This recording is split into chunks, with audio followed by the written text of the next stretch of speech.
Insights into Entertainment, a podcast series taking a deeper look into entertainment and media.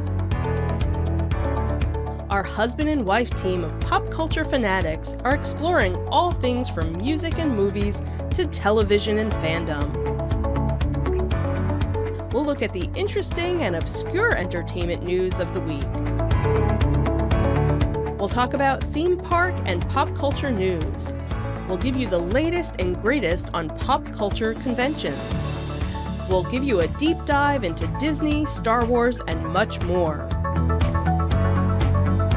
Check out our video episodes at youtube.com/insightsintothings. Our audio episodes at podcast.insightsintoentertainment.com, or check us out on the web at insightsintothings.com. Insightful podcasts by informative hosts.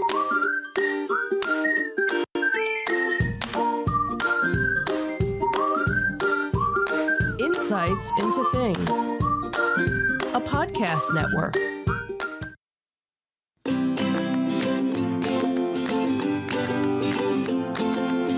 Welcome to Insights into Teens, a podcast series exploring the issues and challenges of today's youth. Your hosts are Joseph and Madison Whalen, a father and daughter team making their way through the challenges of the teenage years.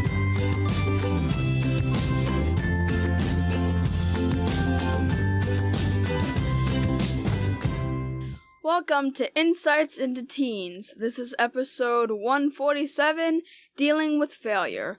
I'm your host, Madison Whalen, and my co-host, Joseph Whalen. Hello, Maddie. How you doing today? I'm doing all right. How about you? Well, I'm doing okay. How are things been? We've been off. Took an extra week off last week. Band started up again, marching band. Yep. So your schedule's filling up. We had to shuffle our recording days around a little bit. So we're recording on Thursdays now. Yep. And the schedule's just going to get more hectic as the months roll on, right? That's all right. It's something to do, right? Anything exciting happen in that time? One of my friends, is in marching band now. One of my younger friends, so. Well, there you go, see? I'll be hanging out with her more. That's cool. All good stuff. Yeah. So what are we talking about today? Today we're talking about dealing with failure. Popular culture has left us with the idea that failure is not an option. While no one likes to fail, the reality of the situation is failure happens. On this episode of Insights into Teens, we're going to talk about what failure is and how to turn failures into positive and constructive experiences. There's the first fumble for the day. There you go. Let's get that out of the way right up front. Let's get the fumbles out of the way. All right, shall we get started? Wait. We got some business to do before we get started. I know. But before we get started, I'm sorry, I haven't hosted in a while. Here, let me prompt you. Here, this might help. Line, please. Okay. So, hang on. Before we get started, we'd like you to subscribe to our podcast. You can find our podcast on Apple Podcasts, Spotify, Google, Stitcher, iHeartRadio, and pretty much anywhere you can get a podcast service. You can also email us at comments@insightsintothings.com. We're on Twitter at twitter.com/insightsinto_things. We're on Facebook at facebook.com/insightsintothingspodcast. Something. We're on Instagram at instagram.com/insightsintothings. Or you can get everything and more on our official website at www.insightsintothings.com. That's a lot of W's there, man. It's only 3. I'm sorry. All right, we stumbled through all that. Are you ready? Yeah. Here we go.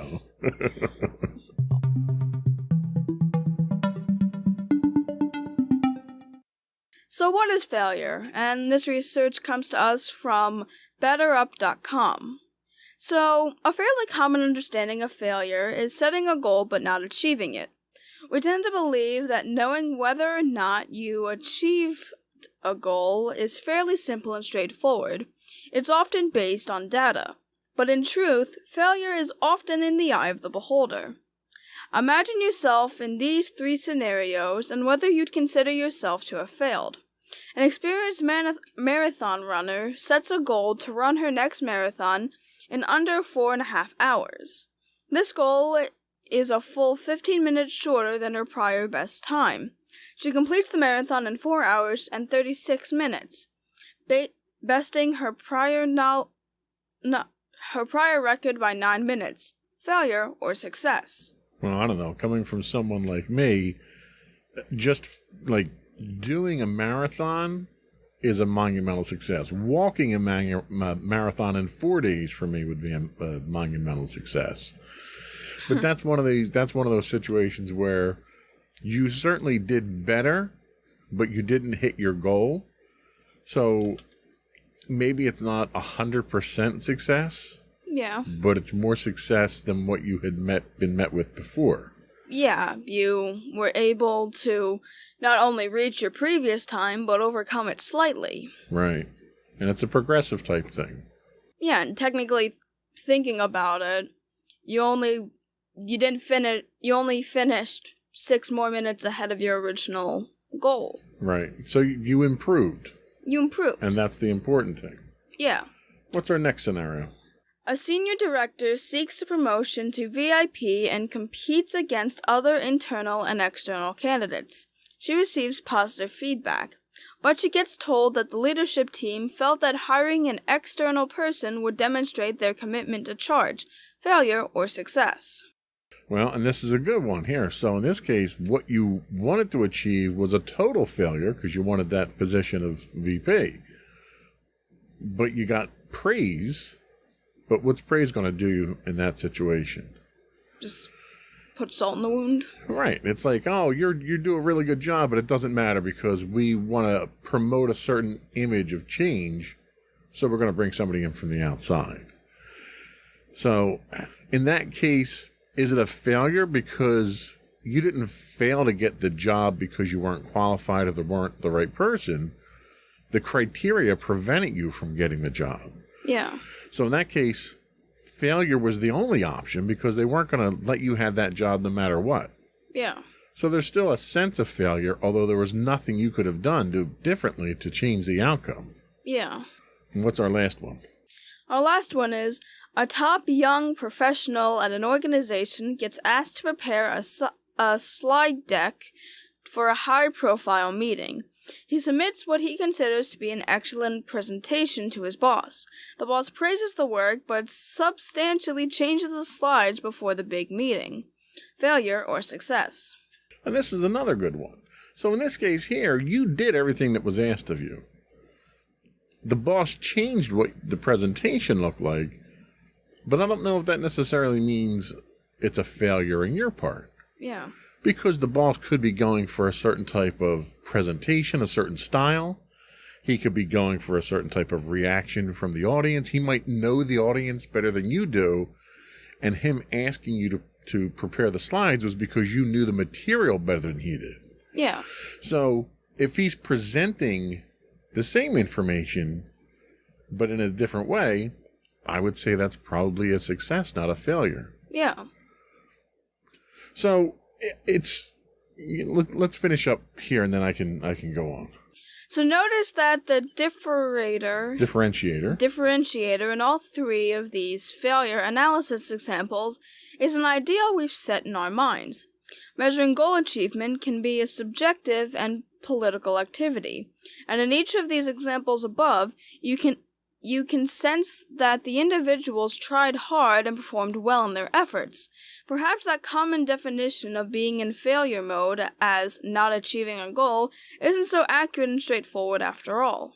Yeah, I think that the important takeaway here is that success is not necessarily goal-oriented because there are circumstances that determine how much you can succeed. Success isn't black and white. It's not yes or no in a lot of cases. Yeah. In many cases, success is a measure of achievement, not a measure of success. Yeah.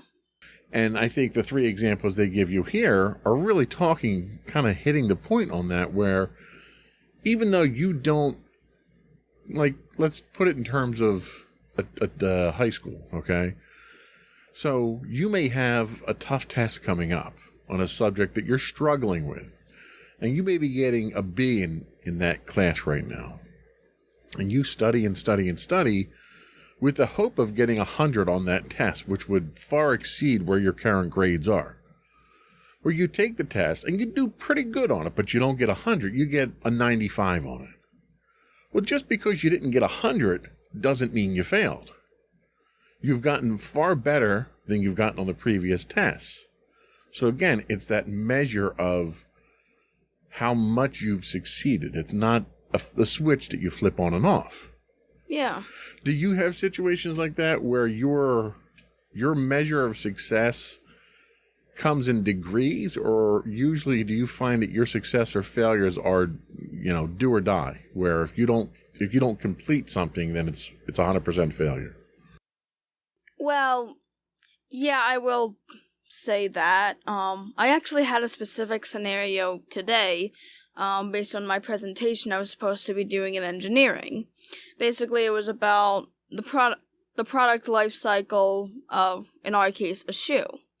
And basically, we were the last group to go up, and everyone else did their presentations, and pretty much everyone had certain aspects of the process that our group didn't, and I thought that we didn't get all of it. We're not gonna do well on it. It's just gonna fail, and we're gonna get a lower grade for it, and it's just gonna be awful.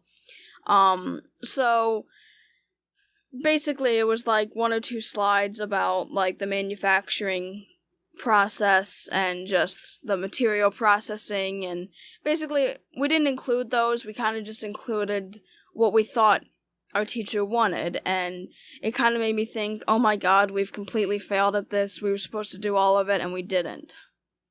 And how did the teacher treat it? Well, we still did our regular presentation. Other people thought it was pretty well when I asked them, and I'm pretty sure the teacher was fine with it, because there was another group that didn't really do that either. So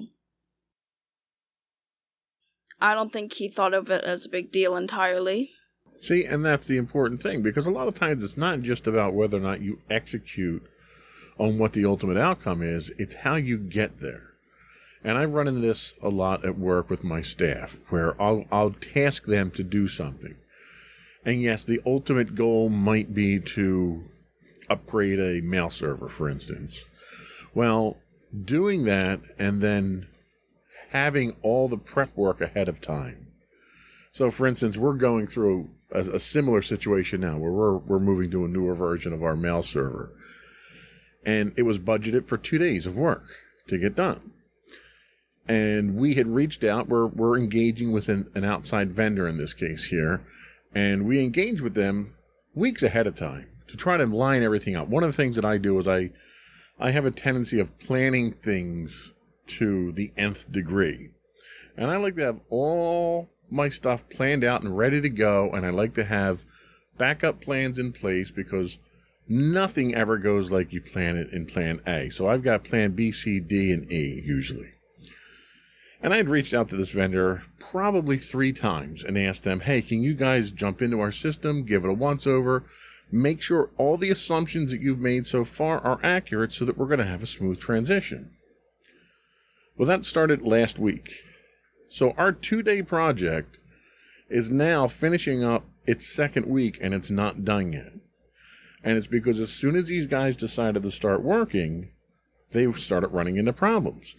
And they're all problems that could have been found ahead of time if they had gotten in the system like I'd asked them to. Licensing issues and drive storage and all kinds of simple things that are maintenance things that had to have been cleaned up after they started.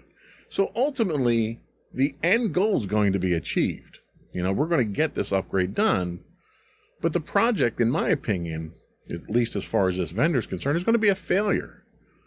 Because it was budgeted for 2 days, it's taken more than 2 weeks, You've inconvenienced my staff, you've inconvenienced my users, and I still don't have the project done.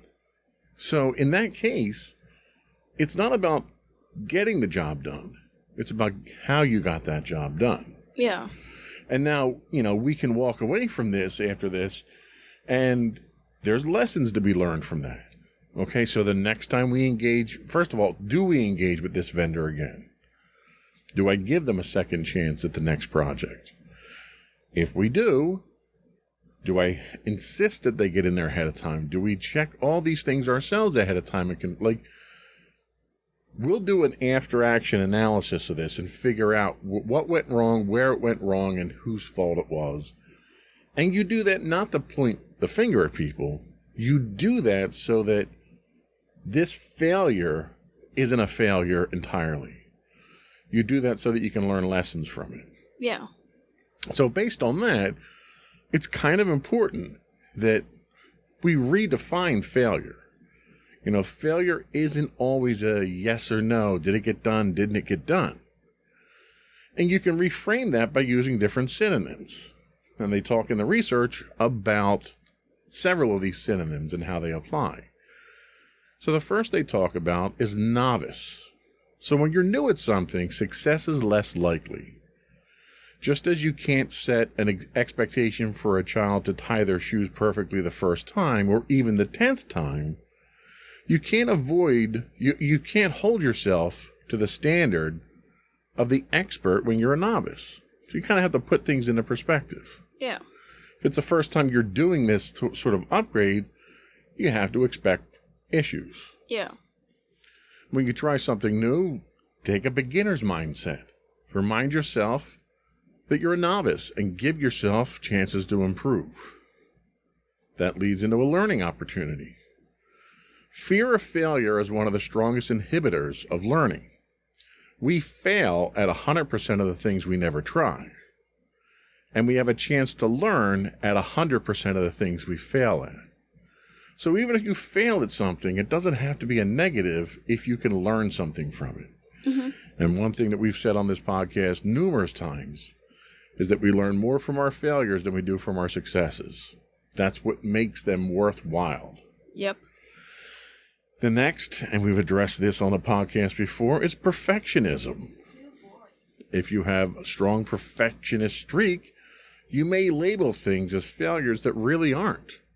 For example, you may make a mistake during a presentation at a high-level meeting with the top organizational leaders. Despite excellent feedback from all in attendance, you fixate on that one moment that didn't go exactly as planned. When you're beating yourself up for past failure, ask yourself, have I actually failed? And I think a lot of times the things that you tend to beat yourself up on, you do it ahead of time a lot of times. You work yourself up with these expectations of perfectionism. But when you take on those challenges, you more often than not succeed in them. And I think the thing that frustrates me is when I watch this is that the more you succeed at these things that you psych yourself out of, the more confident you should get. And that confidence tends to be not as forthcoming as I'd like it to seeing you. True. What else do we have?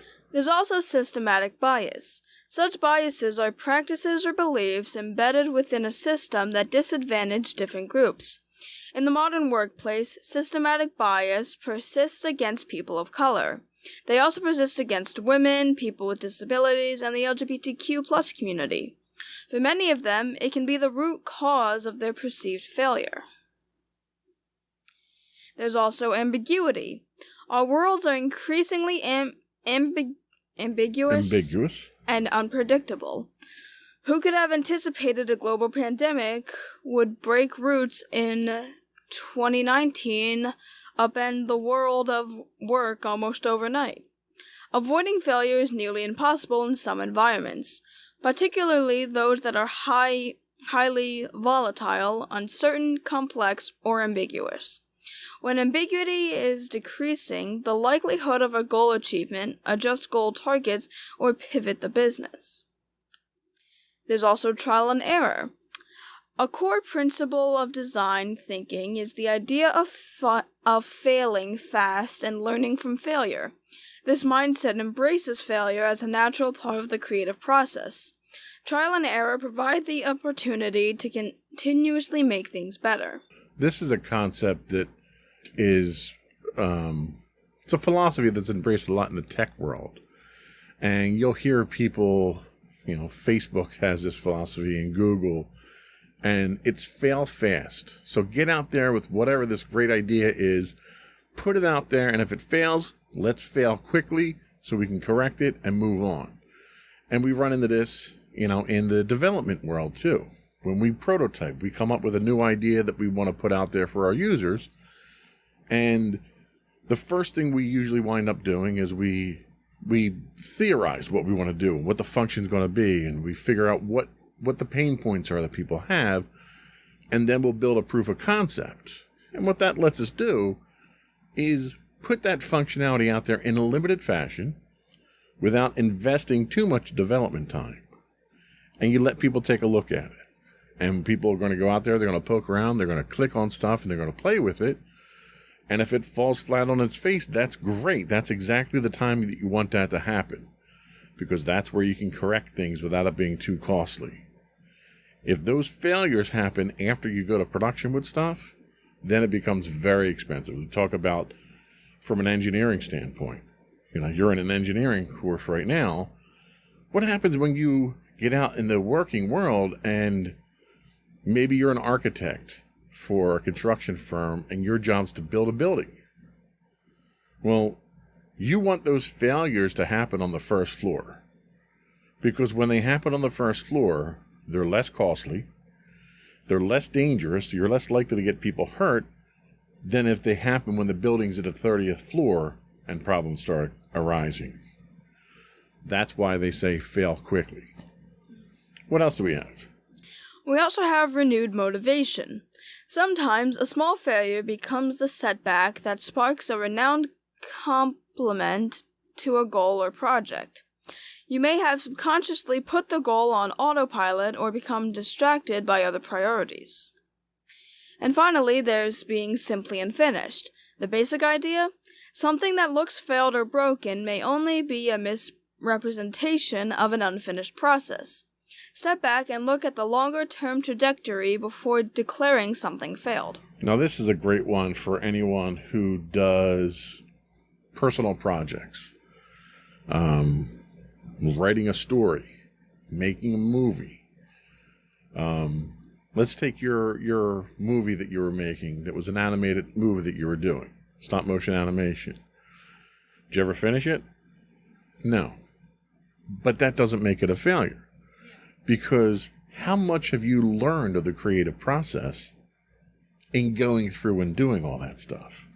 A lot of characterization, plot points, and I've honestly changed the story a decent amount. Exactly. So even though the project never got finished, the knowledge that you took from that and the expansion of your artistic ability that came out of that is huge, which itself makes it a success. So that's how you kind of have to recharacterize some of these things where, yes, I didn't finish that movie and I failed to finish the movie, but in making the effort that I made, I've learned so much more. So, and that's kind of what they're getting at here, is that failures aren't necessarily failures if you've learned from them. And every time that you fail at something, it's a chance for an education. And that's really what we focus on. We're going to take a quick break, and when we come back, we're going to take a look at success versus failure and do a little bit of comparison there. We'll be right back.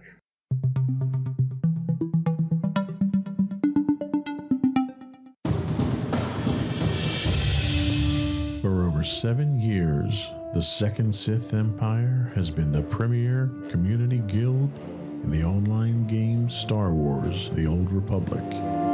With hundreds of friendly and helpful active members, a weekly schedule of nightly events, annual guild meet and greets, and an active community both on the web and on Discord.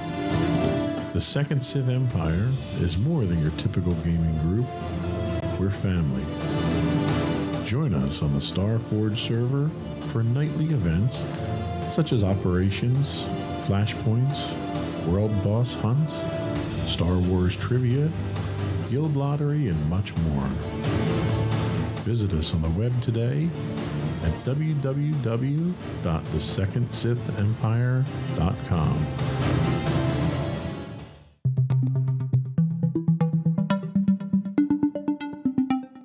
Welcome back to Insights into Teens. Today we're discussing about dealing with failure. We're disgusting about failure. Anyway, so now we're going to talk about success versus failure. If the definition of failure is not achieving a goal, then does meeting a goal equal success? To some extent, yes, but that definition feels too confining. Success is psychologically bigger than goal achievement itself. And importantly, it is possible to feel like a successful person even in the face of failure. In our society, we don't tend to acknowledge and appreciate the process of achievements. Instead, we make the feeling of success contingent upon the outcome. It's important to feel successful. When do you allow yourself to feel successful? If you make success contingent only on achieving outcome goals, you might start to find yourself never feeling good enough. Instead, let's consider an alternative definition of success, where we allow ourselves to feel successful for all the efforts we put forth, rather than the outcomes. Success is knowing what you want out of life, and feeling proud of yourself for investing in what is meaningful to you. Success and failure can be highly subjective. A more open mindset may help you reframe your failure and success. And this is kind of important when we're talking about, especially someone who has a sense of perfectionism. A lot of your perfectionism centers around absolute measures of success. You got that grade, you passed that test, you handed in that assignment and got a grade on it. And a lot of times, that's really not an accurate assessment of success. School's not meant for you to get straight A's. Yeah. School's meant for you to fail at sometimes. Because there's things in life where you can't necessarily succeed at. So one of the things that school's supposed to teach you is how to fail. And how to fail gracefully. And how to survive failing. And if you pass everything that you do with flying colors, you'll never learn that. And then when you're out in the real world and you fail, it could be a crippling experience for you. So one of the things that I do with my guys at work is I put them in situations where they can't succeed. I'll give them a goal that they can't achieve. And the purpose of that is not to make them fail, it's to see how they handle the failure. How they handle that pressure, how they learn how to work around the obstacles. And it's always a positive experience. There are times in school that I questioned why we were learning things. And Neil deGrasse Tyson, you know who he is? He is an astronomer. He's a very famous scientist. He's on a lot of the documentaries that I watch and you know, he's on Twitter a lot and stuff. Very smart man. He hosted the series Cosmos, by the way, the revival of Cosmos. Very good series. He put a statement out fairly recently, and he talked about math in high school. And kids want to know, why do I have to learn calculus? I'm never going to need to use it in my life. I'm going to go be an artist or whatever. I'll never need calculus. And what he pointed out was that learning calculus, the ultimate outcome of that exercise was not to know how to do calculus when you were done. It was the exercise of learning differently. Because as you learn different ways of learning, and math is a great example because every type of math out there uses a different part of your brain. as you learn calculus, you're training your brain how to work a different way. And it's that training of your brain that turns on different things in your brain that allows you to deal with situations differently. So you may never need to know calculus when you get out of high school. But the things that you taught your brain to do when you learn calculus are problem-solving skills you're going to need in real life. And that's what a lot of teenagers and high school students don't realize. Yes, it may be stupid to read. You may think it's stupid to read Romeo and Juliet because it's not a true love story because of various reasons. But in going through and reading the stories and understanding the language and the emotion and the various different things that reading that type of thing brings out, it's unlocking different parts of your brain. You're never going to have to probably ever quote Shakespeare again in your life, depending on what you do in college. But the different learning exercises that you go through, you just got a project for this where you have to turn the balcony scene into a text message. Why? What's the purpose of that? It's to show that we understand what the scene is trying to do. Yes, but no. It's how to translate this complex set of emotions that are conveyed in the play into modern time. It's almost an interpretive way of working through emotions that you might not otherwise have the experience to work through. If you're not dating anybody, you're not confronted with these emotions, so you don't feel them, you don't experience them, you don't understand them necessarily. When you go through a play like this, the author, in this case, Shakespeare, teaches you about these emotions through the words, through the phrases, through the actions. So it's about teaching you about much more than just the words in the story. So that's kind of what we talk about here, in that when you fail, your failure becomes that educational experience where the next time that you have to do that challenge, you might fail, but you might fail for different reasons. You're not going to fail for the same reasons. And it teaches you how to deal with those hardships and those experiences, because you're not going to always succeed. As perfect as you are in school and as great as your grades are, when you get in the real world, there's going to be obstacles that you can't overcome. You're going to need to be able to be equipped to handle those. Everybody is. And that's why a lot of times when they give you a test that you can't pass, my history teacher, as much as I complained about him when I was in high school, did this. He would give you a test on something you never talked about in school because he expected you to read the book, even though you didn't do it in class. And when I failed those tests, I learned how to learn in his class. And it was tough. It was a challenge up front. So the other thing that they do talk about are stages of failure.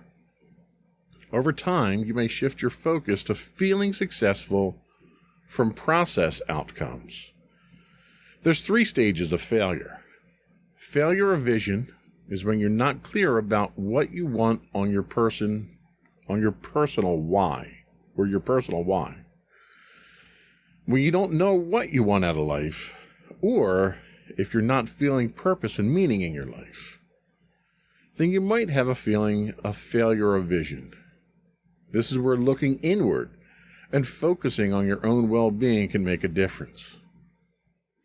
Failure of tactics. This is when you know what you want, but you don't have a clear or effective plan for achieving it.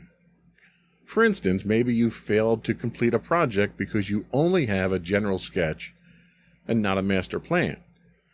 Even those who are effective at strategic planning in the workplace sometimes struggle, especially when translating those skills into tactics for personal or leadership development. This is where habit tracking and development can be very effective. Failure of strategy is when you have a plan and follow it, but still don't know how to achieve your goal. An endless number of factors could be affecting your success. They may be related or unrelated to your plan. Failure strategy is an ideal moment to employ your design thinking skills and get working on the next iteration. Understanding why you feel failure can help you overcome challenges to your process outcomes. Perhaps you're simply unfinished. Then thinking through this will result in renewed motivation to achieve your process outcomes. Keep in mind that none of us can avoid failure all the time. That's not the intent.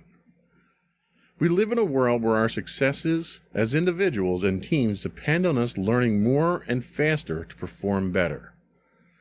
If we aren't failing, we probably aren't taking enough risks. Too often, we kind of intellectually embrace experimentation and risk-taking. But we want to do it efficiently and cleanly without failing. That's not the intent.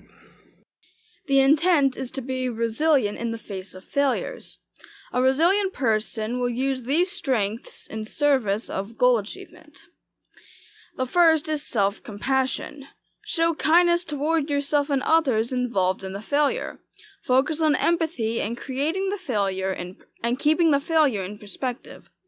There's a difference between admitting failure and beating yourself up over it. There's also your cognitive agility.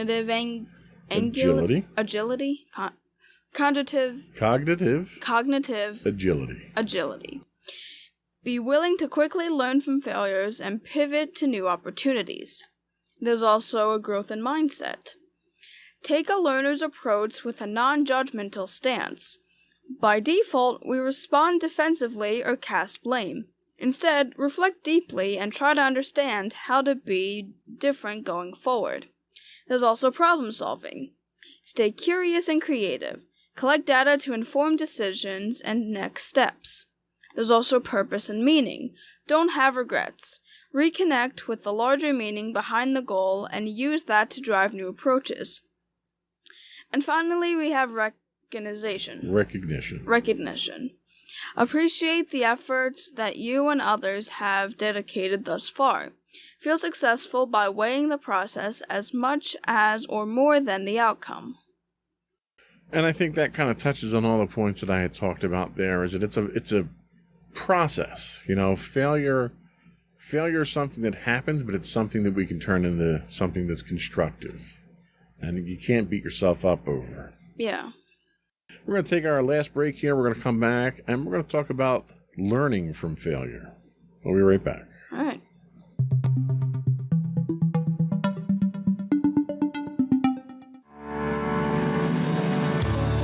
Insights into Entertainment, a podcast series taking a deeper look into entertainment and media. Our husband and wife team of pop culture fanatics are exploring all things from music and movies to television and fandom. We'll look at the interesting and obscure entertainment news of the week. We'll talk about theme park and pop culture news. We'll give you the latest and greatest on pop culture conventions. We'll give you a deep dive into Disney, Star Wars, and much more. Check out our video episodes at youtube.com/insightsintothings. Our audio episodes at podcast.insightsintoentertainment.com, or check us out on the web at insightsintothings.com.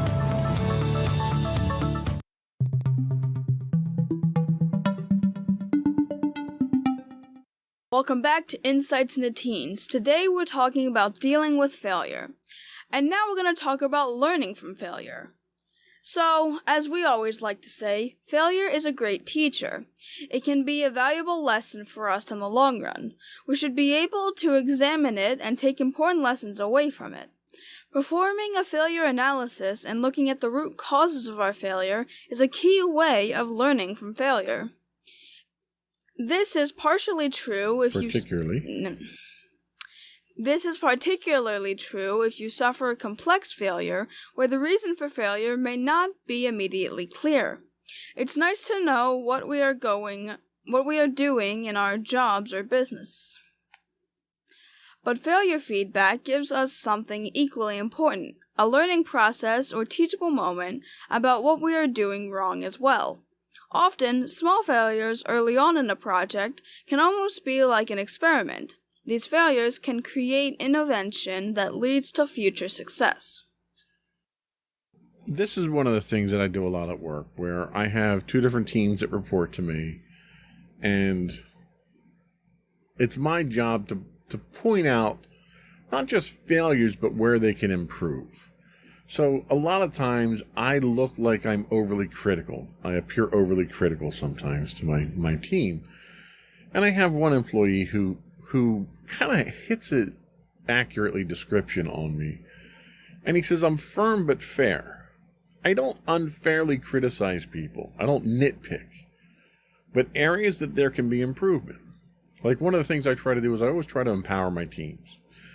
If they have to communicate with the users or with upper management, I prefer that they do it directly. But when they send that communication out, I'll review it and I'll give them pointers if I think there's ways that they could make it better. So the next time they have to do it, they can improve what they do, and I'm not micromanaging them. I trust my employees to do the things they need to do in order to get their jobs done. But I'm there kind of as a teacher to help them tweak things, make things better, think a little bit differently, approach things differently, rephrase things. When there's a technical problem and people come to me, we just had an incident this week where my one team had a server go down on them. And they were kind of disorganized in how they were going about fixing it. And they came to me and they gave me what their proposed solution was. And it was a valid solution. It just wasn't one that would have been top on my priority list.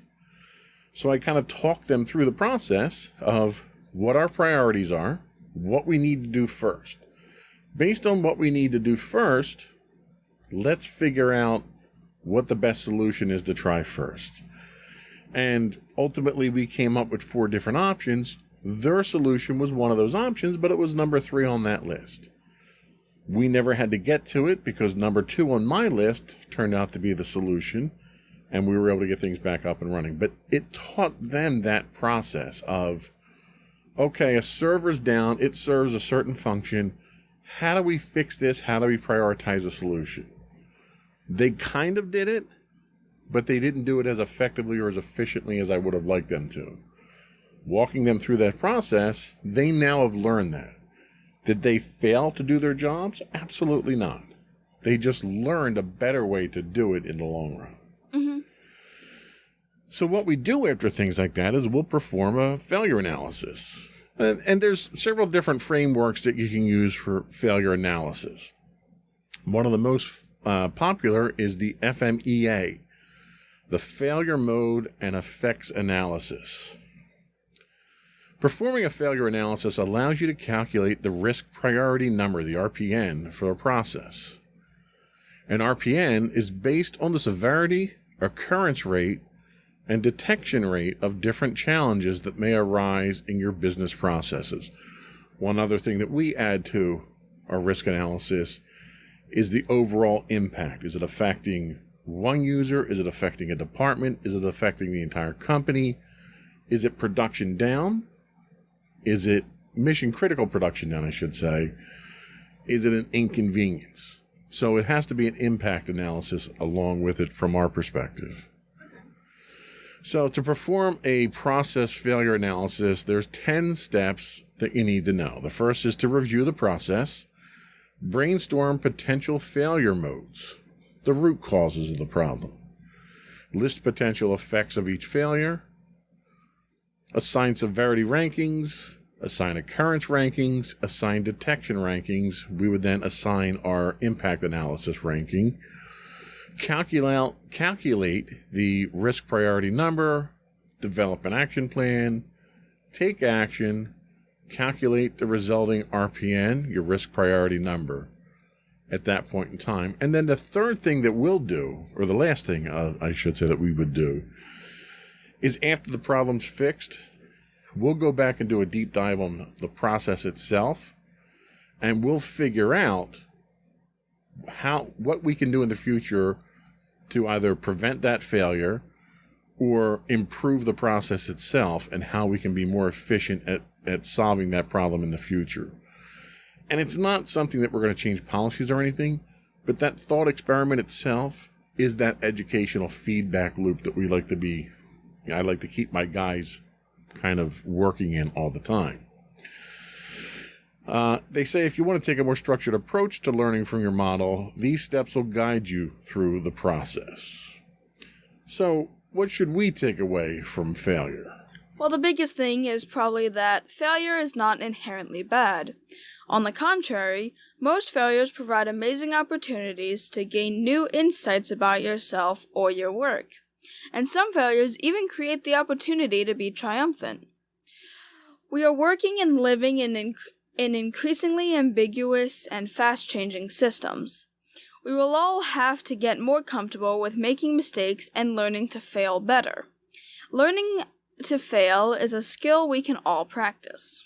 And I'll even add to that, to not be afraid to fail. Everyone, if you're afraid to fail, and we talked about it earlier, then you're afraid to take the risks necessary to elevate yourself to the next level. Now, I'm typically a pretty risk-averse person myself, so before I take that risk, I'll generally do a risk-benefit analysis.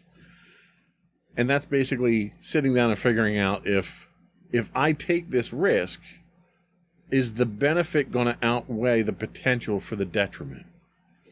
And if it is, or if it's a 50-50, I'll probably go with the risk itself.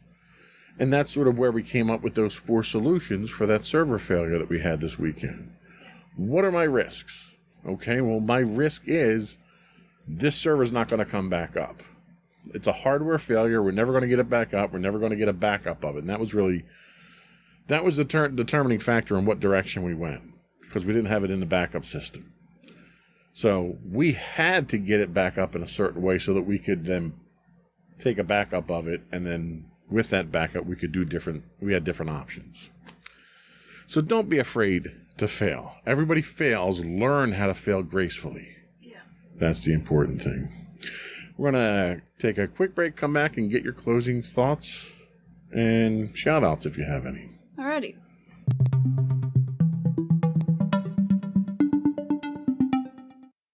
Alright, so the biggest takeaway is that, well, failure is a really great teacher. It's honestly been a lesson that we've said in a lot of our podcasts at this point, and we finally dedicated an entire podcast to finally defining it and realizing that it really isn't so black and white as most people would think of it as. Again, we've mentioned how society genuinely thinks that failure is a bad thing and you shouldn't be failing and should always strive for success.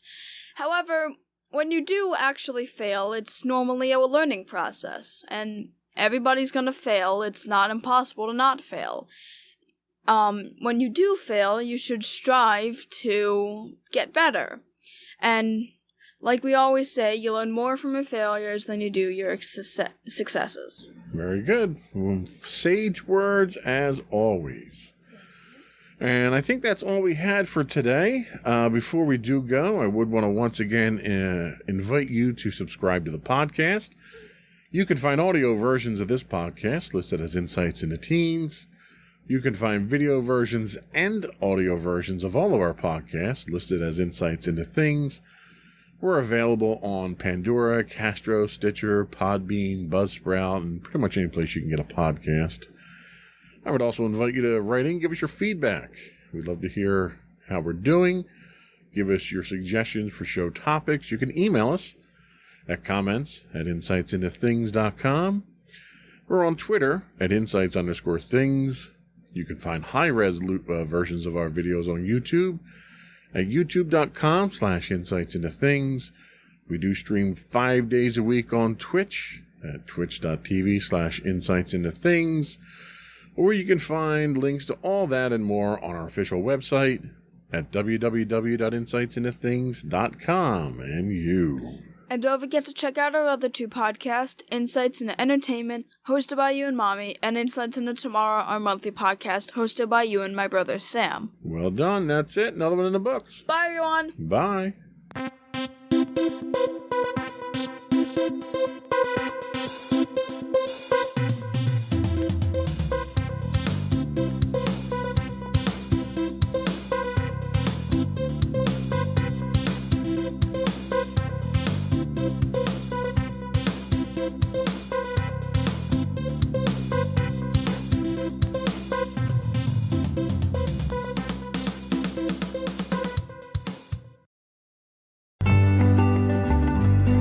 Insights into Teens, a podcast series exploring the issues and challenges of today's youth. Talking to real teens about real teen problems.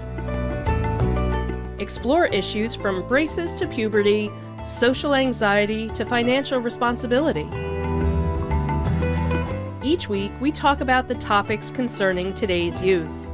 We look at how the issues affect teens, how to cope with these issues, and how parents, friends, and loved ones can help teens handle these challenges. Check out our video episodes on youtube.com/insightsintothings. Catch our audio versions on podcast.insightsintoteens.com or on the web at insightsintothings.com. Insightful podcasts by informative hosts.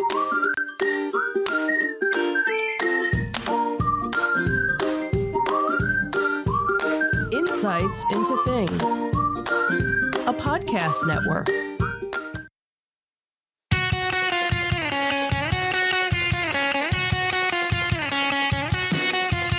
Welcome to Insights into Entertainment, a podcast series taking a deeper look into entertainment and media. Your hosts, Joseph and Michelle Whalen, a husband and wife team of pop culture fanatics, are exploring all things from music and movies to television and fandom. Welcome to Insights into Entertainment. This is episode 144, Magic and Bounty Hunting. I'm your host, Joseph Whalen, and my patient and understanding co-host, Michelle Whalen. Hi, everyone. Are you patient and understanding with me today, dear? I'll get back to you on that one. Yeah, okay. Appreciate the honesty. Hey, that's what I'm here for. So how you doing today? I'm doing okay. How are you? I'm doing all right. Another little brief break since our last podcast. Anything exciting happened since then? No shows, nothing. We had something this weekend, right? You sent me over South Jersey comic book. Oh, that's tomorrow. Yeah.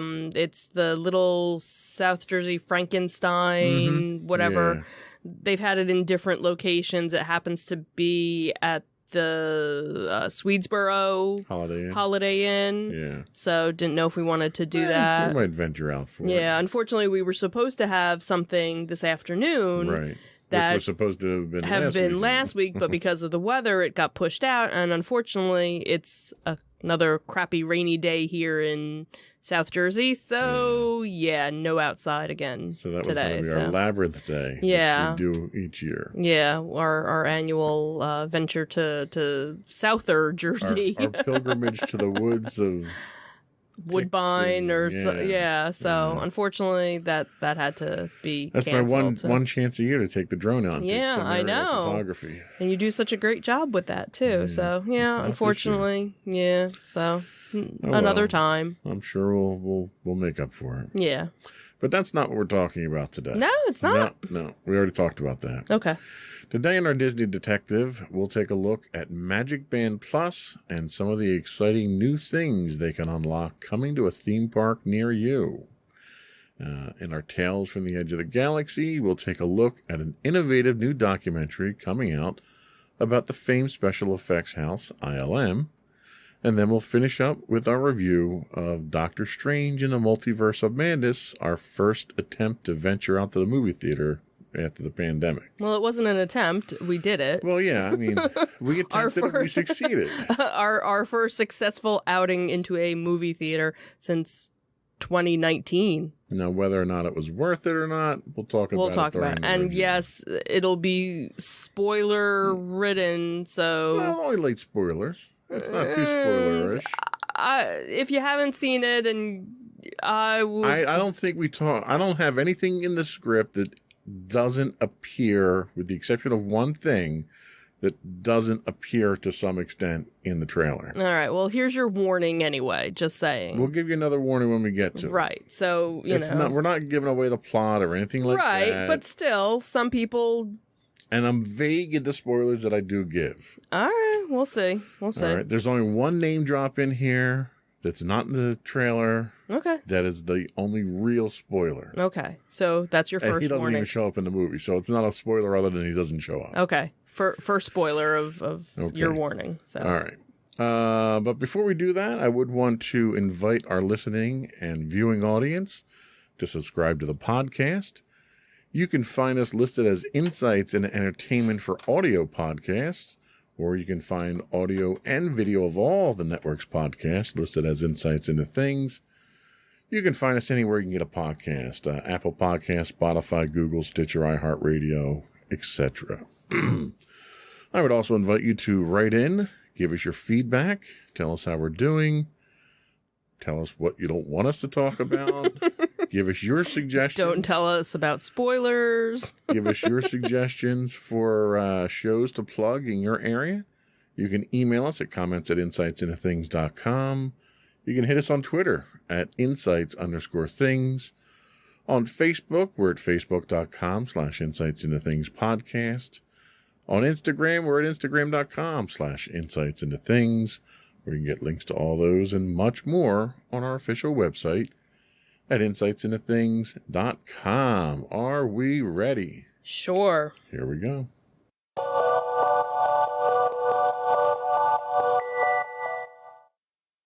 So it seems that Magic Band Plus is going to will be bringing Star Wars bounty hunts to Galaxy's Edge.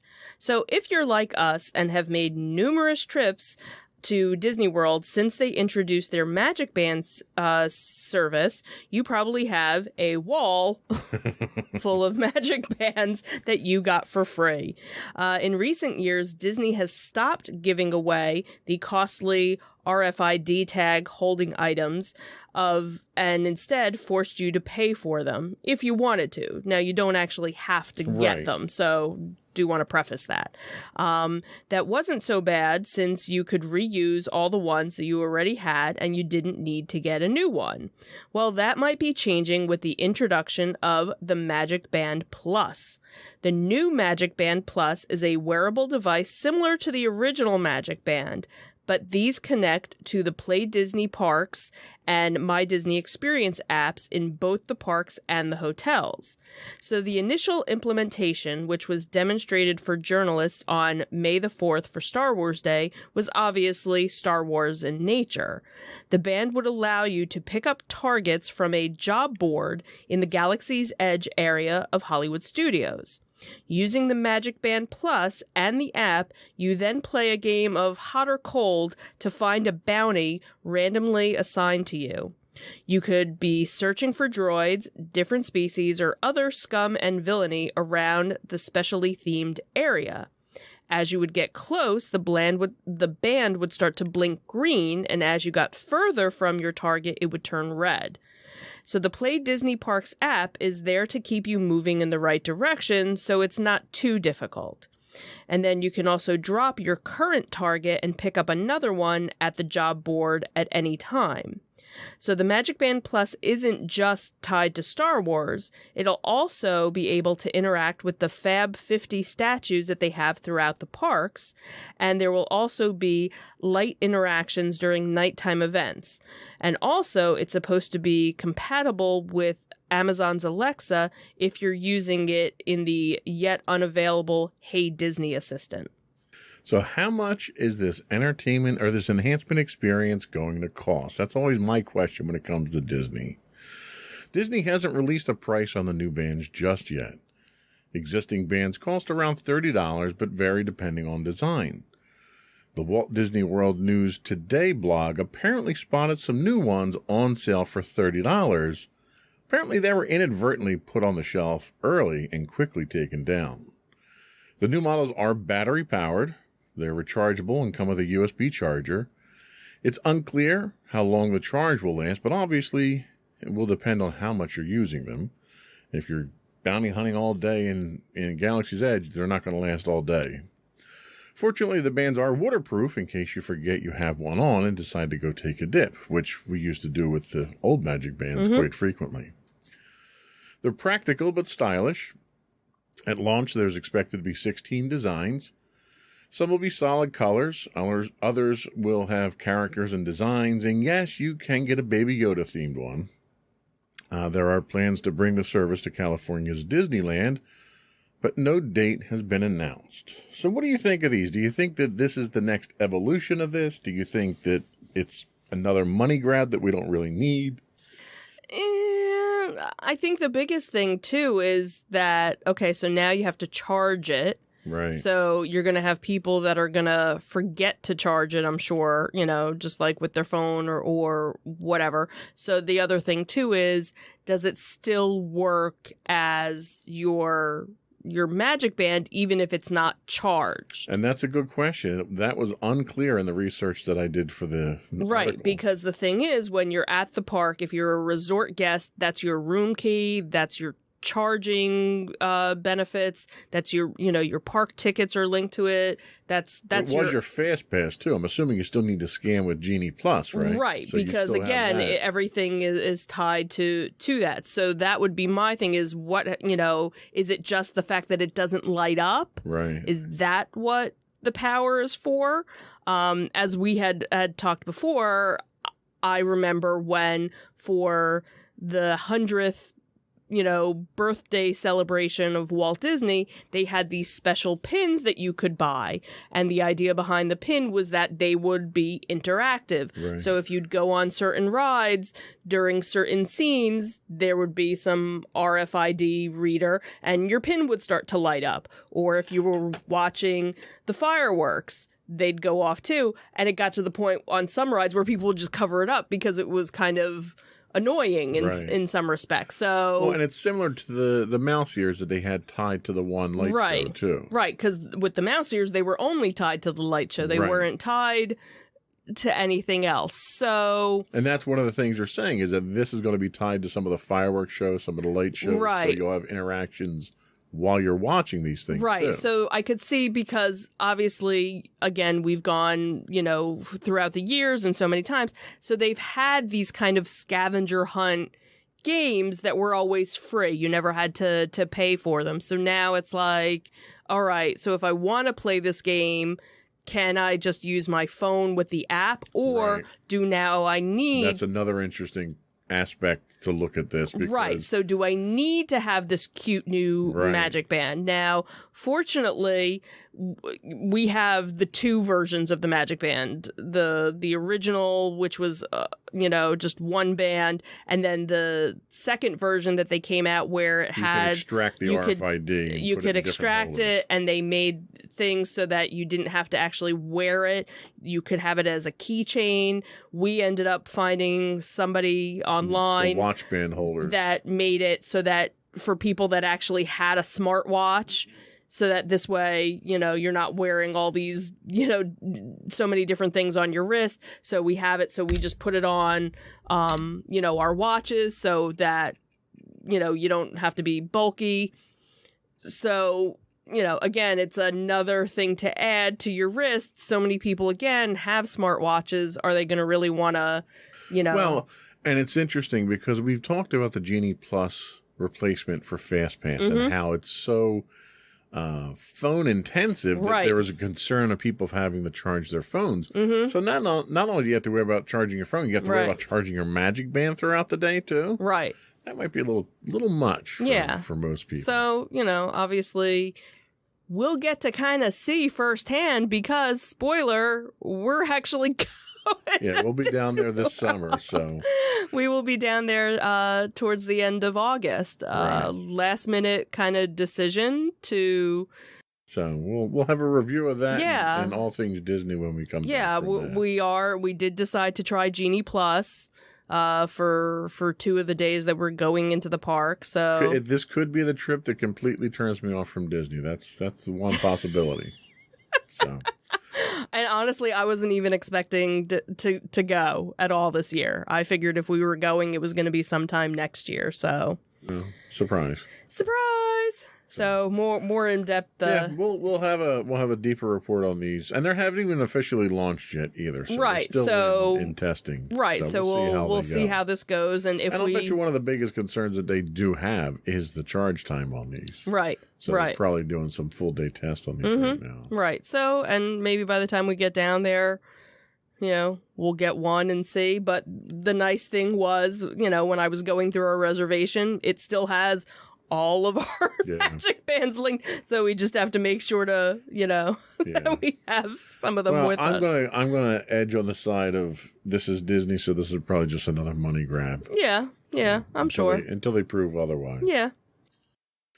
So that's it for our Disney Detective. We'll be right back with our Tales from the Edge of the Galaxy.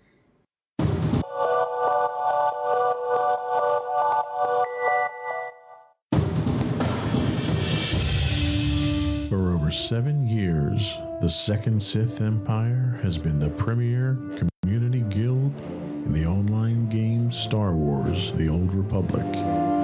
With hundreds of friendly and helpful active members, a weekly schedule of nightly events, annual guild meet and greets, and an active community both on the web and on Discord. The Second Sith Empire is more than your typical gaming group. We're family. Join us on the Starforge server for nightly events such as operations, flashpoints, world boss hunts, Star Wars trivia, guild lottery, and much more. Visit us on the web today at www.thesecondsithempire.com.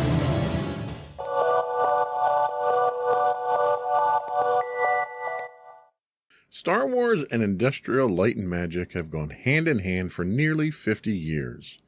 Founded by George Lucas in 1975, the visual effects company set the standard for what visual effects were to be from that point forward. ILM made Star Wars. It defined what Star Wars was. They took us to that galaxy far, far away with thousands of breathtaking shots. They also allowed George Lucas's vision to be realized.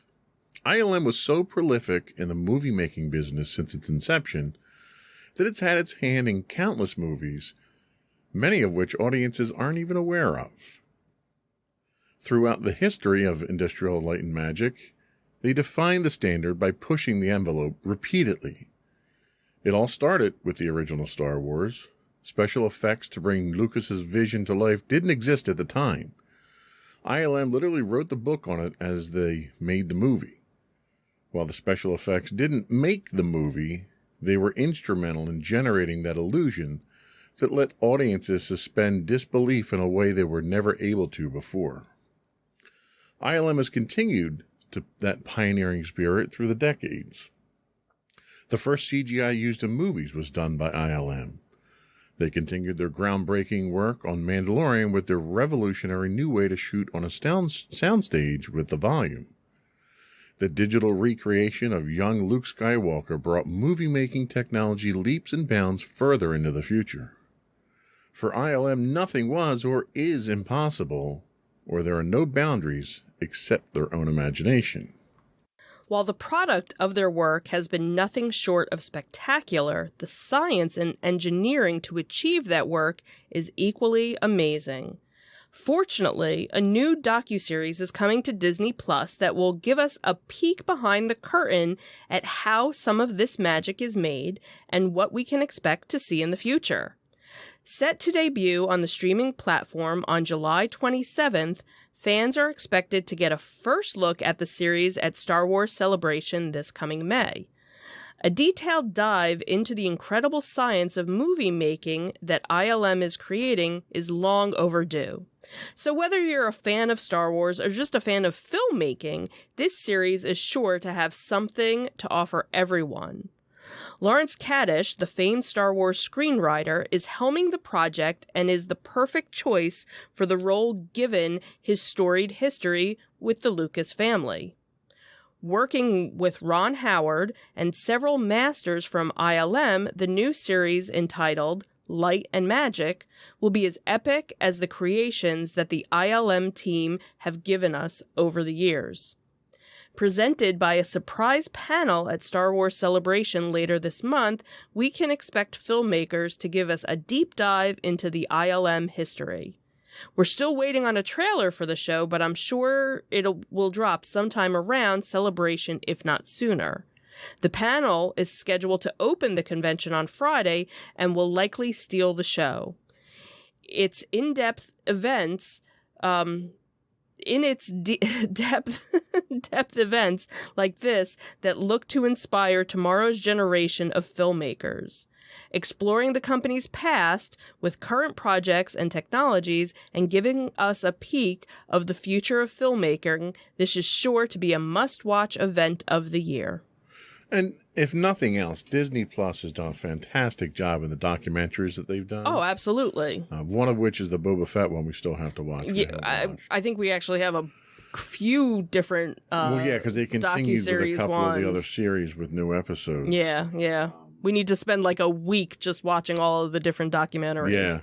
Well, and they did an ILM documentary, I want to say back in the 90s when they relaunched, they re-released Star Wars on CD. Oh, and can you imagine how much more, between then and now, and that's how the thing, like you've changed much bigger from they've gotten. Many, and they still do practical effects, but so much of the practical effects blended with the digital effects now.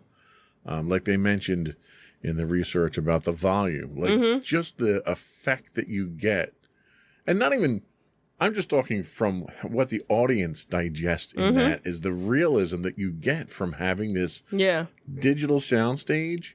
But when we were watching the documentary on Mandalorian, Carl Weathers is talking about how helpful and how useful it is, how realistic it is for the actors now. Right.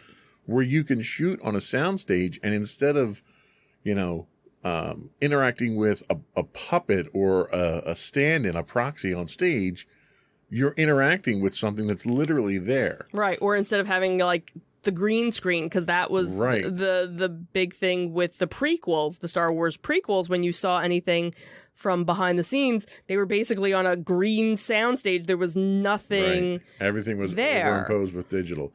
And they talk about the one episode in The Mandalorian, the season 1 finale, where they're on the lava river. And they're stationary in this boat on the floor. But because of the effect of the volume, he said he started getting motion sick because it was that realistic. Wow. And it's one of those things where it's just the technology itself isn't there just for the audience anymore. Right. We saw prior to ILM, you had like, Ray Harryhausen was the king of special effects and miniatures and everything. Yeah. And that elevated movie making to a level we hadn't seen before.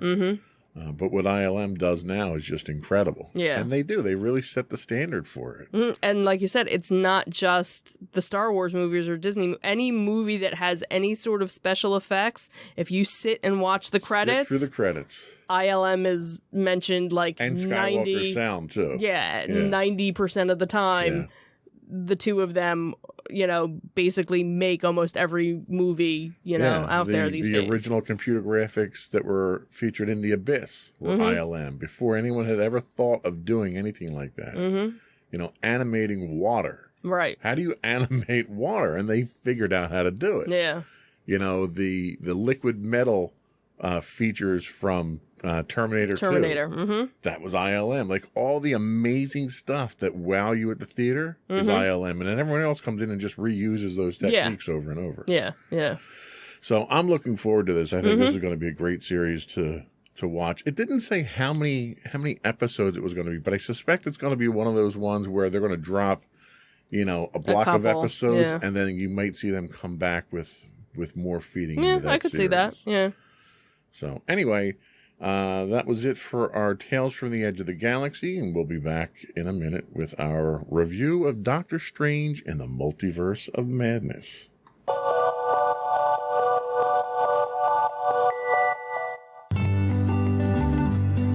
Insights into Teens, a podcast series exploring the issues and challenges of today's youth. Talking to real teens about real teen problems. Explore issues from braces to puberty, social anxiety to financial responsibility. Each week, we talk about the topics concerning today's youth. We look at how the issues affect teens, how to cope with these issues, and how parents, friends, and loved ones can help teens handle these challenges. Check out our video episodes on youtube.com/insightsintothings. Catch our audio versions on podcast.insightsintoteens.com or on the web at insightsintothings.com.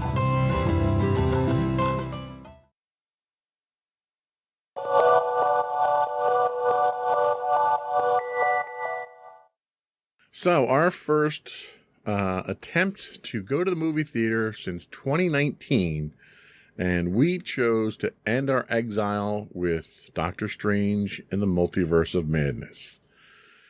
And if by madness they mean confusion, then the title is spot on. This movie was a hot mess from start to finish in ways that I can't even begin to make sense of. The title character, who's supposed to go on a journey of self-reflection as he sees his many selves across the multiverse, ends up somehow being less developed in the end than he started. How that's even possible, I don't know.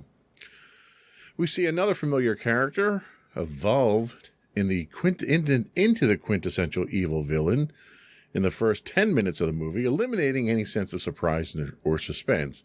It was almost like Kylo Ren taking his mask off in the first 5 minutes of the first sequel movie. It like killed the whole thing.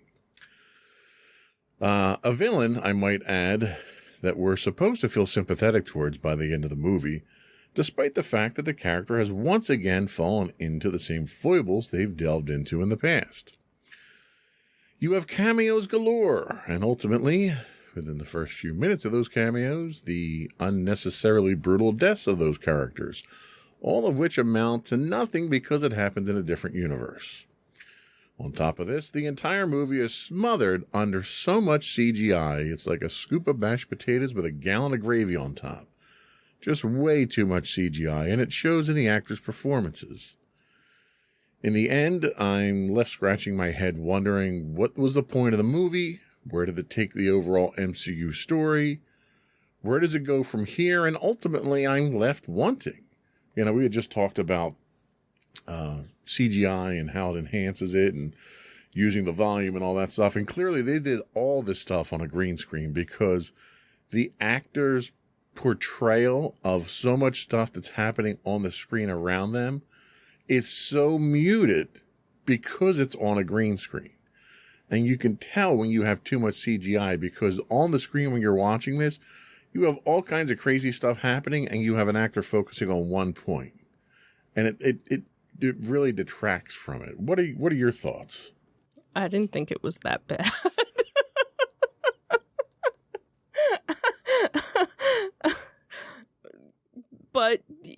But I think it had to use CGI because, again, with all of these places that they were going, I don't know if you could have done it in a practical way. So... Well, no, I agree with that. But that's where something like the volume comes into play. Right, and I'm surprised it gives that... you something as a frame of reference. Yeah, I could have seen that, and I'm trying not to say anything that doesn't spoil anything.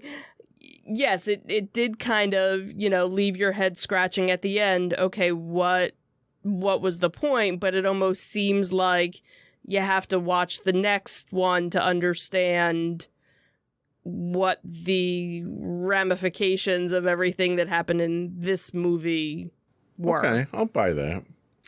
So I think this was by far the darkest MCU movie Absolutely. that we've seen. And I think it was unnecessarily so.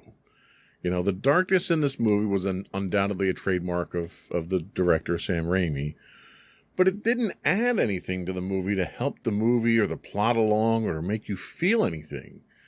And yes, as shown in the preview, there is a zombie in the movie. Why? I'm not really sure why. The plot didn't really call for it. There were easily ways to work around it. What got me was they telegraphed it so poorly early in the movie that there was like no aha moment where, oh, that makes sense. That's why we would do something like that. What do you think? Do you think it was dark? Oh, it was definitely dark. It was probably one of the most dark MCU movies that they've had. Almost more so a horror movie in a lot of cases. There were a lot of jump scenes that normally the MCU isn't known for. I wouldn't say it was as dark as a lot of the DC movies have been in that respect, because DC tends to be very dark and very brooding and gothic, so it wasn't that kind of dark. It was just not your happy, like, Guardians of the Galaxy. Even Endgame has some moments, but wasn't, there's no horror aspect to it, Did that darkness add to the movie? Did it enhance it? Was it necessary to get the point of the movie across? I don't know. In some respects, I didn't mind it. I didn't know. I'm the type of person, I don't want to read about a movie beforehand. I don't want to see too many spoilers. I don't want to see too many commercials or trailers. You're the opposite of me, though. Right. Because I want to go and be entertained and be surprised and not know what's going to happen. Where you read the synopsis so you know everything that's going to happen from start to finish. And that's why if you ever tell me about anything, I will immediately divorce you. And we already have that written thing. Like, don't tell me. That was in our prenup. That was in our prenup. So don't tell me, because I want to be surprised. So I think for me, it kind of added to the adventure. Like, okay, this is kind of maddening. This is kind of dark. And, because Doctor Strange, his whole story is kind of weird and twisted, and sure, so it in some respects, like if they had done this with like Captain America, it totally wouldn't work, right? But with Doctor Strange, he kind of has that, and there were these little tie-ins from like What If, and okay, and that's a good point. Let's run with that. So they had tie-ins to these one-off series on Disney Plus, right? Does the movie work without those? Because not everybody watched those. I have two people at work who are MCU fans who didn't watch those series. Yeah, and I think it's one of those things where you have to know about them to understand, well, who... At least one of the characters who shows up makes no sense if you didn't watch What If. Right, exactly. It'd be like, who are you and how do you... Whereas if you watch What If, then you go, hey, I remember you. Right. Or even, the other series that was on Disney Plus. You kind of need to watch that to understand, and this is almost where... Not to, with Star Wars, with the new trilogies. Absolutely. So much of it happened outside of the movies. So much of it happened outside where you kind of go, where did the First Order come from? Huh? Where if they had Disney Plus to do these little shows. Well, and they still even haven't done it on Disney Plus. Right, but that's what my mind. And that's what I'm saying is like, at least with the MCU, they did kind of fill in those gaps. Yeah. So they didn't necessarily say you had to watch them, but if you did watch those shows, you'd have a better understanding of, and then of course the third MCU show that you thought maybe possibly was going to have some sort of tie-in. And I'll cut that one off in the end. Yeah, so there's a lot of deaths. Yep. And those deaths tend to be very graphic. So when we were walking in, there was a father coming in with 2 kids, probably 6, 7 years old, somewhere in that range, excited because they were going to see Doctor Strange. That's not the movie that I would have that age group go see. Yeah. This was not your Guardians of the Galaxy, a little bit of bad language, but overall it's a good movie for kids. Right. This was really graphic. Not only was it dark, but it was graphic. Yeah. In what they were, not nudity graphic, but violent graphic. Right. Much more so than you see in Disney movies. Right. So I'm kind of surprised that Disney allowed a lot of that stuff to happen in there. Right, with a PG-13 rating. So there were fight scenes. There were lots and lots of fight scenes. There were so many fight scenes that by the end of the movie, there was just this fatigue of fight scenes. And we wind up getting what I want to call the Sorcerer's Apprentice fight. It was like they got to the end of the movie there and they were like, oh, we got another fight scene. We need to do something interesting. All right, let's do this. And it was just so off the wall the way that they did it. Yeah. And you'll know the Sorcerer's Apprentice scene when you get there in the movie. It was a unique way of doing it. But by that point in the movie, I was just so exhausted from all the fights, that I didn't want to see another fight. I kind of just wanted to, let's move the plot along. Like, it seemed like we were getting bogged down in these fight scenes and the plot wasn't moving fast enough. Okay. So overall, the one thing that I walked away with from this was that it made Thanos look like he was insignificant.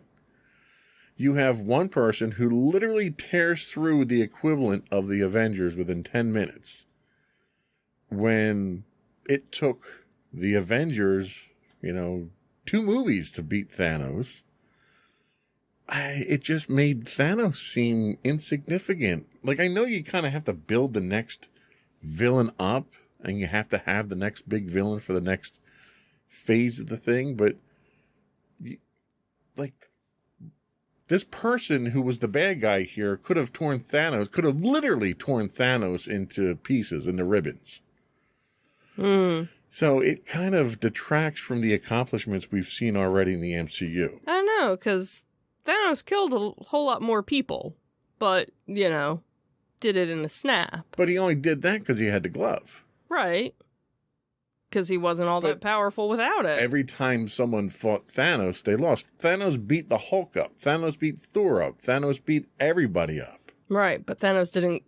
Well, yeah, he didn't kill him, he just beat him up. Right. But could Thanos have killed them? And I think he could have. Why didn't he, though? Because he had to snap his fingers and let fate judge them. Because that was really... It just seemed like we had this I don't know, 8-movie build up to Thanos to being this really bad guy who's going to destroy the universe, and then we have this one person here who literally could have just torn him apart. Kind of waiting in the wings, maybe. Maybe. And then we're left, obviously, with questions. So there's a lot of questions that come out of this. One thing we learned, and this is where our mild spoilers come into play, just for the... Spoiler alert. So we see in Spider-Man No Way Home that different Spider-Men that come from different universes are played by different actors. It seems like every iteration of Doctor Strange is played by the same person. Is that unusual? It seems like all the characters associated with Doctor Strange are played by the same person. Is Doctor Strange's universe somehow tidally locked where Spider-Man's isn't? Then we're introduced to a new character here, which they talk about in the trailer, so I'm not afraid to mention this character and their abilities and stuff. But there seems to be only one version of this new character across all the multiverses. Is that an effect of their power? Is that in spite of their power? And what is this person? Are they a mutant? An alien? An inhuman? What are they that gave them this power that they're described to have? And then, is there really a universe where Wong is chased by angry clowns? You'll see that in the it's briefly mentioned in there. But the question begs to be asked: is that the next Disney Plus spinoff? that we're going to get the next series? Wong and the Clowns. Wong and the Clowns. Are there versions of heroes we see on Earth 818 in one of the alternate universes? Are they also on Earth 616, which is the canon universe that we technically live in? If so, are they played by the same actors? Can we expect to see some of these faces show up again in later Marvel films? And where are the Avengers when someone's tearing apart the multiverse? Do they only respond to threats from Earth? What are they, Union now or something? Do they not show up anymore? Well, and that was something that Maddie and I were talking about. And I said, well, Spider-Man is, always in New York City. Because he's a friendly neighborhood Spider-Man. Right. Depending on where things are, maybe in some alternate universe, somebody's out in California and maybe, they don't know that something's going on someplace else because maybe they're dealing with something else out in California or in Canada or Mexico or somewhere in Europe. No, when aliens opened a portal over New York, all the Avengers showed up. Now we've got monsters showing up on the street of New York. You'd think some news outlet would pick it up, and but Doctor Strange wasn't there. Was he not? Had he not become part of? Well, he was. He was at the sanctuary. Was he? Yeah, because he woke up from a nightmare. Oh, okay. Yeah. Well, where was Ant-Man? Where was, Exactly. They're the Avengers. Where were they? Right. Were they on vacation? That's where my question comes in. And finally, here's the biggest spoiler that we're going to talk about here. So we learn of a new villain at the end of the Loki series on Disney+. Mm-hmm. He is billed to be the big bad guy for this new phase of the MCU. Mm-hmm. He's already tied to multi-universes, so he's a multiversal kind of guy. Everyone thought he was going to show up here, and he doesn't. Right. Which left me feeling, where did this film go? It didn't take us anywhere. Where was this guy at? And I'm not even going to mention his name because I know you're going to yell at me for spoilers. No, that's fine. Kang the Conqueror. Oh my God, you spoiled it! No.